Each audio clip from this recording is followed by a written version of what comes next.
dažno benzingalvio problema yra, ką pirkti.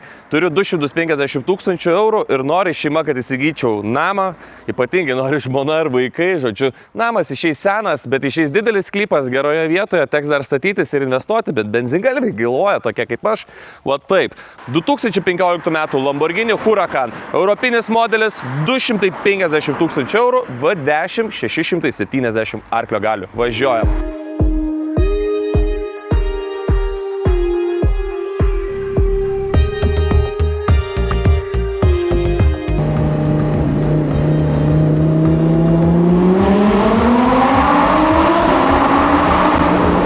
Startas prasideda nuo čia.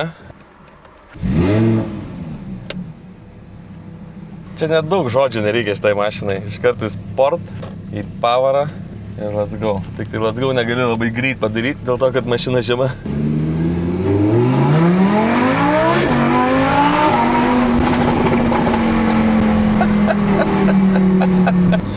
Aš neturiu žodžių, ką čia daug komentuoti. Nu gerai, pirmas faktas. Mano galva įsirėmus į viršų, maksimaliai yra atitraukta sėdynė, maksimaliai yra nuleista. Tai mano ūgio žmogui nėra patogiausias gal automobilis, vairas liečia man kojas, bet yra dalykų, kurie tai atperka. Pavyzdžiui, tikrai verta kartais pasikuprinti dėl šito automobilio, bet kiekvieną dieną, aišku, būtų nuovargio eksploatuoti. Nusipirki Lambo ir važinėjai paskui mokyklinį automobilį 17 km/h mieste. Nepalieksi labai čia. Dėžė yra pusiau automatinė, tai reiškia robotas įjungia pavaras, dėl to jaučiasi kartais tokie momentai, kada yra palydžiama sankaba robotuko. Taip turi turbūt visi sportiniai automobiliai, iš tiesų negaliu atsakyti ar visiškai visi, bet aš manau, kad didžioji dalis, nes tokios dėžės yra gan tvirtas.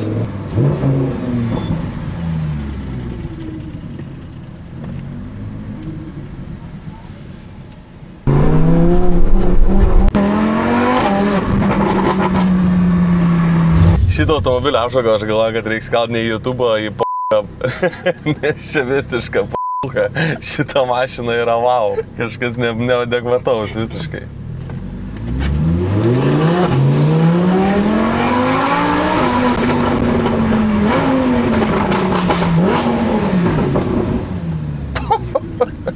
Kad tu dardas.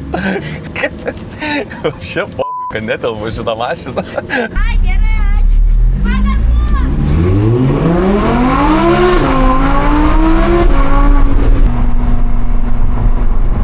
Automobilį atrakinu, iškart paduos rankenėlę automobilis, bet yra bagažinės darimo mygtukas jį palaikius, atsidaro bagažinė, kuri yra šiuo atveju priekyje ir jie telpa netgi mano kuprinė ir mėgstinis. Va tieko vietos, Huracan tašytės ir žiūrėk, galima pasikrauti mobilų telefoną. Automobilis gali matyti, kad yra baltas originaliai, yra šaro apklijuotas. Iš tikrųjų, pirmą galite pamatyti, kad čia yra Audi raktelis, bet automobilis yra V grupės, tai Audi ir softas viduje. Žodžiu, Volkswagenas gamina šitą automobilį. Tai yra tik tai užrašas Lamborghini ir čia turime Lamborghini logotipą. O automobilį prižiūri Šarūnas, aš pasidalinsiu, čia yra Šaro YouTube kanalas, galite pasižiūrėti, jisai kuria anglų kalbą. Tai ir automobilį apklijavo jisai ir, žodžiu, ir kažkokias detalės būna keičia, ir aptarnavimą daro, tepalus keičia ir panašiai. Tai, žodžiu, Šaras prižiūri tiek šitą automobilį, tiek daugiau superkarų. Pažiūrėkit, kam įdomu, lietuvis daro turinį. Automobilis gal nėra pačio Šarūno, bet Šarūnas pats prižiūri jį.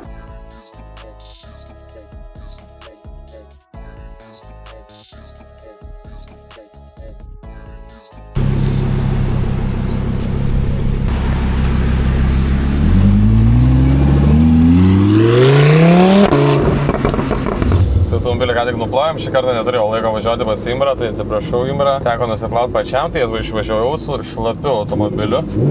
Bet Lamborghinis neturi šitos problemos ir nereikia jam turėti šluostės, nes jis taip greit bėgėjęs, kad jis gali se nusidžiavinti pats, kaip su fenu nusipučia.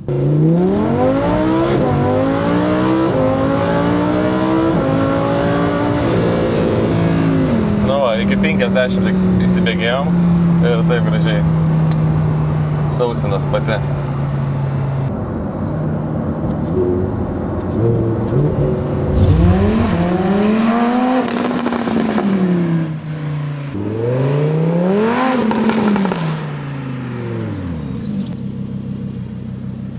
Lamborghini Huracan. Automobilis emocija, visiškai čia ne automobilis.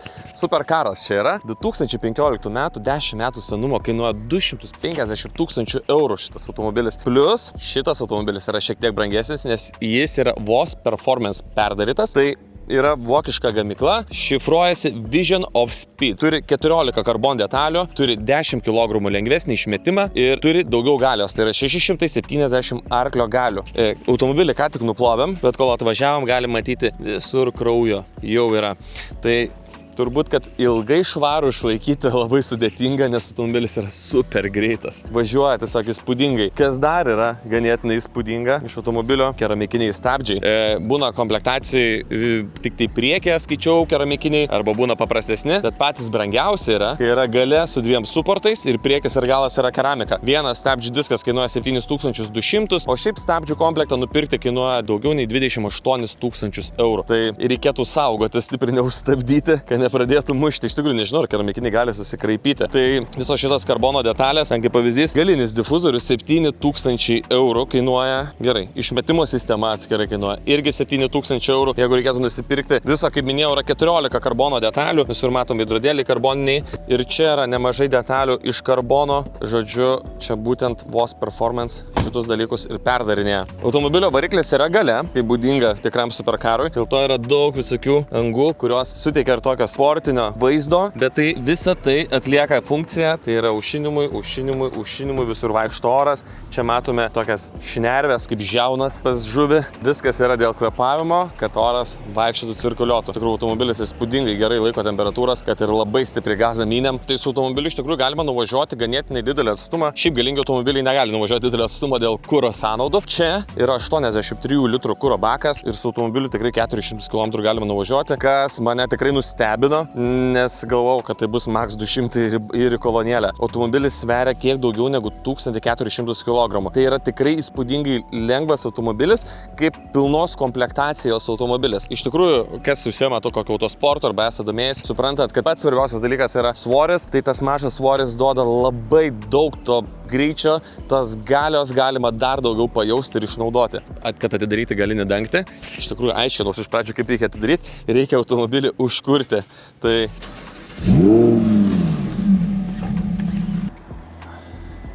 Tai variklis yra V10 5,2 litro, galima rasti tokį patį variklį Audi R8, standartiškai gamina jisai 620 arklio galių, jis yra atmosferinis, kas iš tiesų mane ganėtinai nustebino, ir dėl modifikacijų atliktų turi 670 arklio galių. Dar dėl kuro sąnaudų 83 litrų kuro bakas. Vidutinės kuro sąnaudas gamintojas deklaruoja 15 litrų. Įsivaizduojat, kokias nedidelės kuro sąnaudas. Aišku, automobilis yra ganėtinai lengvas, gal dėl to. O važiuojant tikrai aktyviai, važiuojant mieste ir tikrai pagazuojant, netaupant, tilpsit į 20 litrų. Tai 20 litrus 83 litrų baku, įsivaizduoja, 400 km galima nuvažiuoti gerai minant gazą. O jeigu gazo neminsi, tai dar daugiau nuvažiuosi. Kam pirkti Lamborghini ir neminti gazą, pasakykit man. Tai va, taip atrodo čia viskas. Iš tiesų įspūdingai. Įspūdingai. Spoileris, žiūrėkit, kaip neleidžia patogiai uždaryti.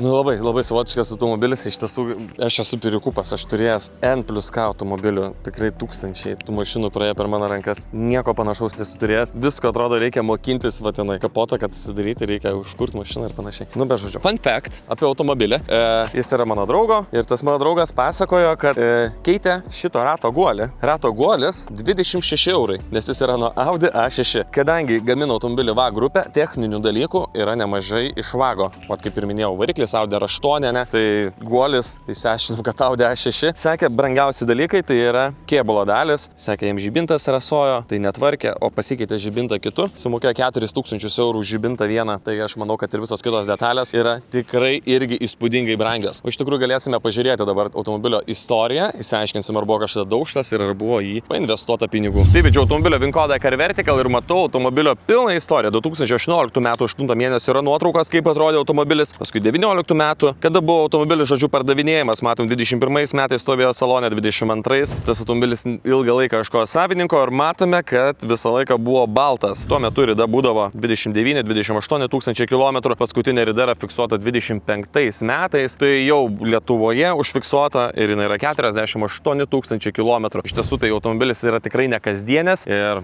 su tokiu automobiliu daug ridos ir niekas neprivažiuoja. Nu, nebent automobilis dirbtų kokiai nuomai. Automobilis neturėjo nei vieno eismo įvykio ir galime matyti, kad nuo naujo buvo eksploatuojamas Švedijoje, tai yra europinis modelis, niekada nebuvo daužtas, ledinis, žodžiu, Lamborghini Huracan. O jeigu ir jūs norėsite sužinoti savo superkaro arba savo paprastą kasdienį automobilio istoriją, tai tikrinkite automobilio VIN kodą per Car Vertical, naudokitės mano nuolaidos kodu ir gausite 20% nuolaidą savo ataskaitai. Kas patinka man dar šitam automobilyje, kad nei viena detalė turbūt nėra įdėta veltui, netgi šitos grotelės nėra veltui, jos aušina stabdžius. Galime pamatyti, kad galiniai stabdžiai turi 2 suportus, antenos suporto, palaukia, parodysiu, matosi Audi ir Volkswagen logotipas, keramikiniai stabdžiai, kaip minėjau. Dabar pereisim prie salono. Automobilį atrakinus rankenėlės pasidaro taip iš karto, bet žodžiu atsidaro šitaip. Ir ką, šokam į vidų. Su mano ūgiu čia nėra labai lengva, bet pabandysiu jums parodyti. Jau biškį pripratau, tai manau, kad neturėtų labai ilgai laikyti visos šitos gumos, nes dažnai braukiu per jas. Taip, slenkstis ganėtinai storas, tas dažnai labai būna pas supercar automobilius. Aš, matom, netelpu, esu sėdynę atitraukęs. Nu, maksimaliai netraukiu, nes va kaip girdėjot, traškiau, viskas remiasi, tai biškį atsitraukiu, kad netraškėt. Bet žodžiu, bet kokiu atveju, ar taip ar kitaip netelpu, esu kiek įmanoma nusileidęs ją žemyn, mano galva yra praktiškai įremta. Sėdėt gal nėra patogu, žiūrėk, koja mano yra padėta į vietą, koja ne, vietoje ant gazo. Vairas remiasi kelienus. Labai nepatogu yra sukti. Va, tai va būna. Tai turiu pastovi kažkaip žaist, va taip, kaip indus plaut, perimti delną, va taip vairą. Gal mano automobilis išties nepraktiškas, galime matyti porankis. Daiktams susidėtis pilnas, nėra tikrai didelis. Yra dar tokia viena dėtuvė, taip sakykime, pasidėti gal telefonui, nes kitaip telefoną čia tenka pasidėti, čia irgi nėra įspūdingai daug vietos. Čia galime rasti detalių, kurias rasime ir Audi automobiliuose, posūkiai, valytuvai, langų apiplovimas šitoje vietoje. Ganėtinai keista iš tikrųjų, ilgos šviesos čia, bet viskas yra dėl to, kadangi yra didelės lapkės, tai daugiau apie vairavimą. Man patinka, kad visur yra Alcantara tokia, visur.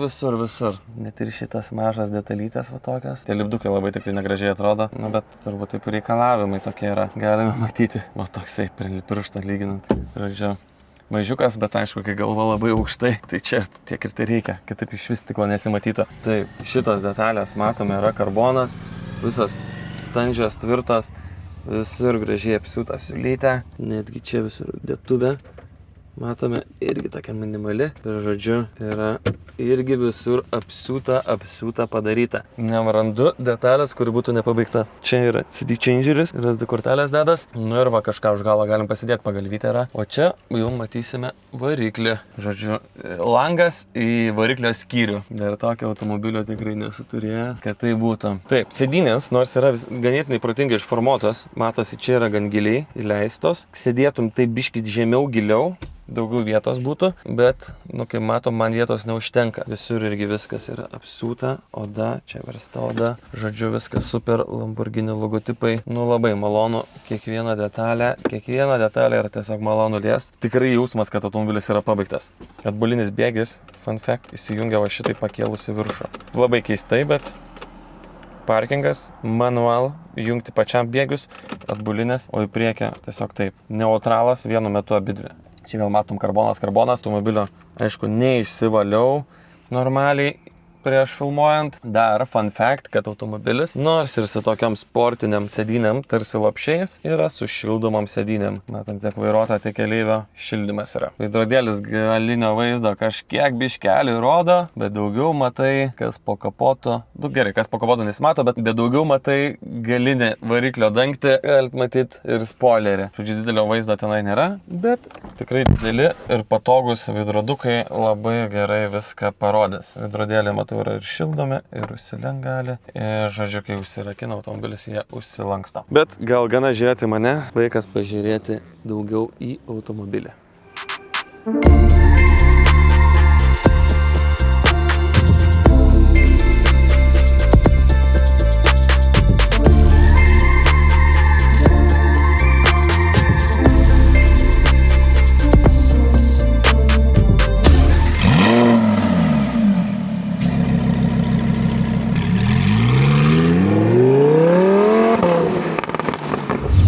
Visiškai jokios turbinos neslopino automobilio garso. Pažiūrėkit.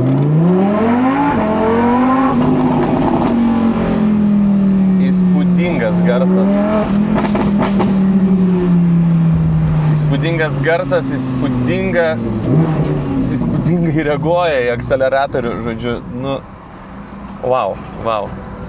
Tai yra paskutinis modelis, kuris ėjo su atmosferiniu varikliu. Po pasiekoje automobilis iš tiesų turi gerą vertę, ją gerai laiko ir tikrai nepraras tos vertės. Tai kaip ir galime sakyti, netgi moka investuoti, pirkti tokį automobilį savo. Būtent dėl šitos priežasties, kad tai yra paskutinė atmosferkė.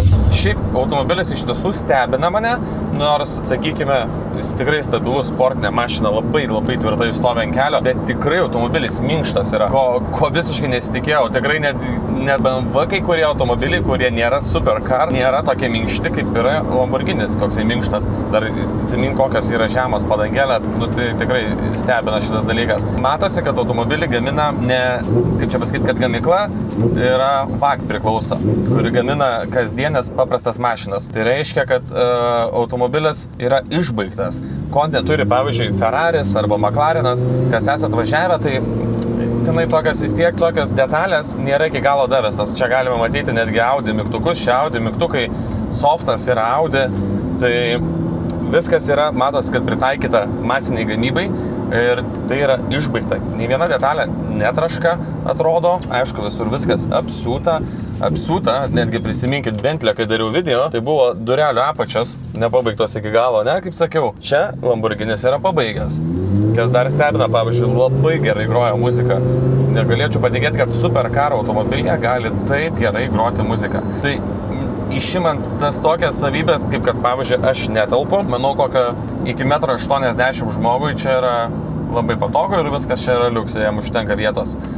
Jau aukštesniam yra problematiška tikrai. Galima su automobiliu būtų važinėti kiekvieną dieną, sakyčiau. Netgi taip. Nedidelis automobilis, tai turbūt tiks kokiam studentui, tai jeigu žiūrit kokie tėvai ir jūsų sūnui ir dukrai artėjo 18 metų, tai žinokit, puikia dovana, tikrai pirmas automobilis. Dar jeigu taip žaliai irgi būtų apklijuotas, klevo lapas, įsivaizduok, kaip gražiai, taip gražiai būtų. Tik įdomu, klausyk, dabar pagalvoju, kaip klevo lapą magnetinį priklijuot, jeigu automobilį metalo nėra taip išoriai. Viskas karbonas, aliumas kažkoks, žinai, viskas lengva. Tai va, jau tektų lipduką klijuoti. Lapkės nesisuka, jos yra tiesiog didelės. Ką jau pastebėjau vienu metu, tai buvo gan nepatogu paspaust, bet gal tai yra įprotis. Nes vienu metu buvau vairą susukęs ir norėjau bėgį pažeminti, tai su kairė ranka tiesiog paspaudžiau paaukštinti. Tai čia gal tiesiog, sakau, įpročio reikalas. Nors atrodo man praktiškesnis dalykas, kai lapkės sukasi kartu su vairu, ypatingai jeigu tu važiuoji kažkokiu sportiškesniu režimu, tai tu tas abidvi rankas čia įtvirtini ir juda tavo rankos kartu su pavarų svirtimis. Man atrodo toks geresnis kaip ir dalykas. Galite pasibėti, kad aš pasijunginėjau bėgius, nors galima išjungti manual režimą ir važiuosi ne automatu. Automatu, pažiūrėkit, iškart sumažino bėgį. Automobilis yra sportiškas, nori važiuoti sportiškai. Ir jisai gazą atleidžiu, muša bėgį žemyn, toks labai dirginas, žiauriai nemalonu važiuoti su automatiniu režimu. Dabar gal negaliu, neparodau taip tiksliai. Paliečiau stabdį, iškart muša bėgį žemyn, nors kartais tu tiesiog įeidinėjai kažkokį posakį, norėtų biškiuką tik priliesti, bet muša bėgį žemyn ir dar jinai taip susitaso, kas, to biškį diskomforto kelia. Jaučias, kad mašina yra tokia psichė. Ir dėl to jinai pasiruošus yra visą laiką šokti. Tai, kas žiauriai nepatogu yra važiuoti, ypatingai kažkokiam eisme, kamštyje, tuo labiau kamštyje.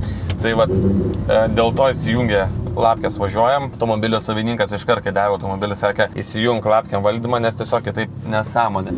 Dabar išvažinėjom į autostradą, norisi biškį paspaus didesnių greičių pajudės šitą mašiną. Tai pasižiūrėsime.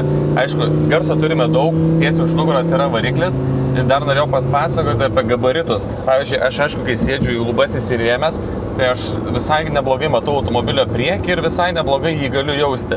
Bet važiuojant atbulą, kameros čia aišku nėra, labai nejaučiu kur galas, aišku gal dėl to, kad tai automobilį ką tik įsėdęs, bet net per veidrodį žiūrint, matosi man visai nemažai dar atstumo iki galinio rato, už galinio rato dar yra galinės dalies. Tai aišku, nes variklis yra gale, tai galas yra toksai kaip ir, sakykime, ilgesnė automobilio dalis negu priekinė, tai tas toksai keistas pojūtis yra gal neįprastas, sakyčiau, pojūtis.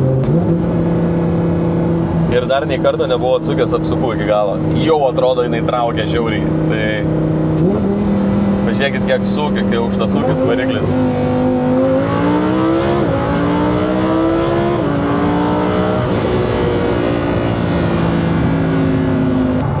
prasme, nuo 5 iki 9, tai va, taip įsibėgėjo. Čia iškart galiu įspėti, kad į Vokietijos autobaną išvažiavom, pirmas dalykas. Antras dalykas, kad skidelis yra sugedęs. Žiūrėk, please refuel. Amžiaus lenktynės priekiai vyksta. Fūra lenkia fūrą. Vienas važiuoja 8-9, kitas važiuoja 9. Yes.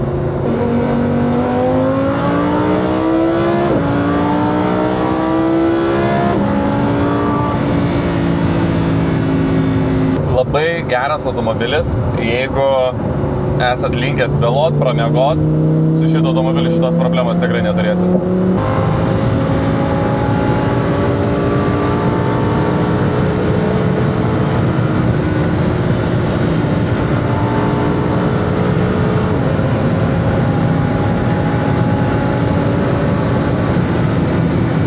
Tai kai važiuoja dideliu greičiu, pradeda jau per langus biškį švilpti.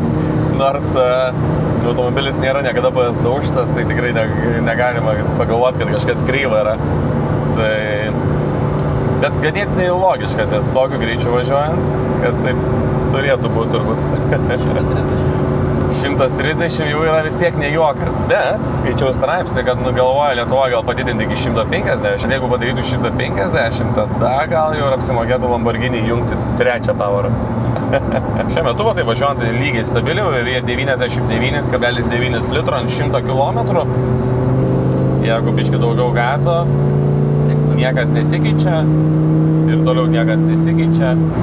Jeigu gazą atleidžiu, tada niekas nesikeičia. O, 60 litrų.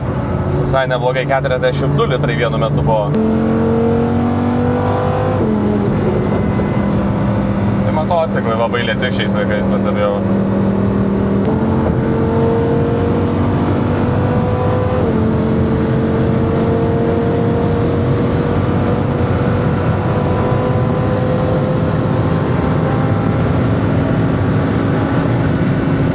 Trasoje šitas automobilis parodo visiškai savo kitą charakterį. Jis yra super greitas.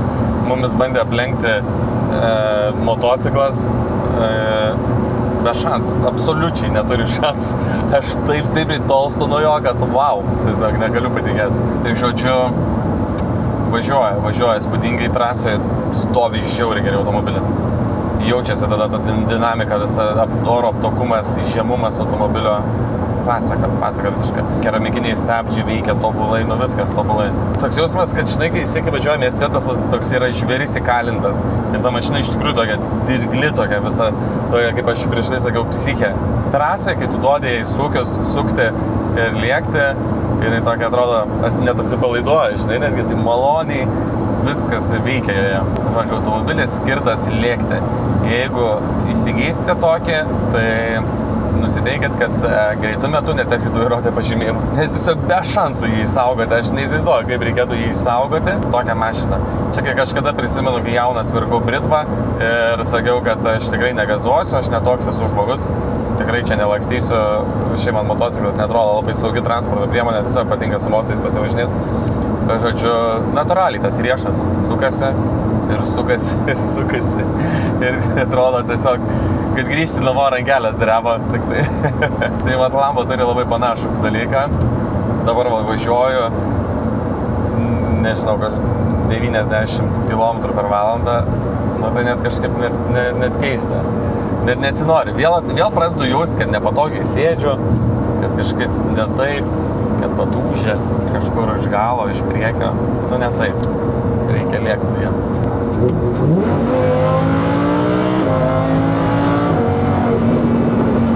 Sakiau.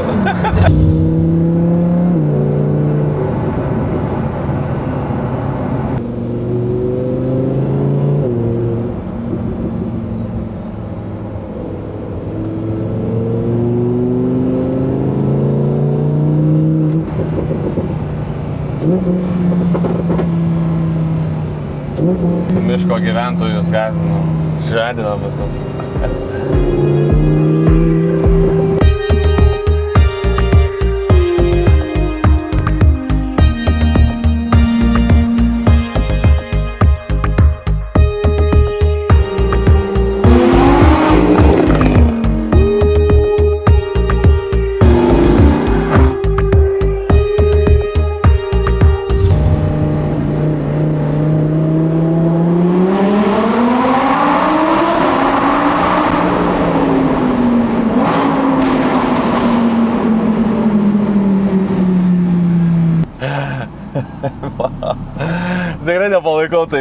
darykit.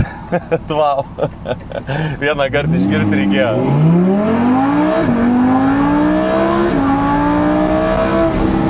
Tai prieš grąžinant automobilį atvažiavom dar jį nuplauti, būtų švarus, gražus.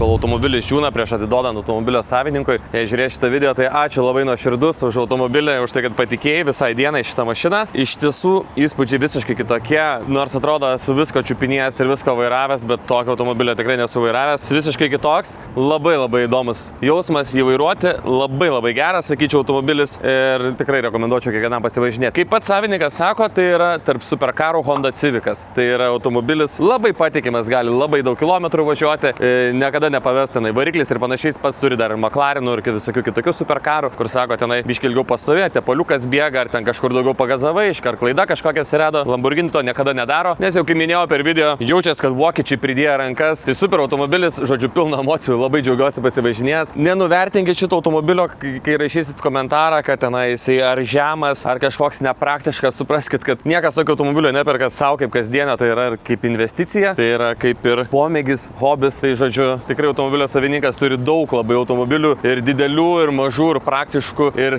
kaip šiuo atveju gal neypatingai praktiškų. Džiaugiuosi, kad Lietuvoje yra tokių modelių, kad lietuviai tokius perka, kad, žodžiu, jauni bičiai su tokiom laksto, kad uždirbom ant tokių daiktų. Ir ačiū, kad žiūrėjot, paspauskit like, subscribe, būsiu jums labai dėkingas ir pasimatysim kitose video. Iki.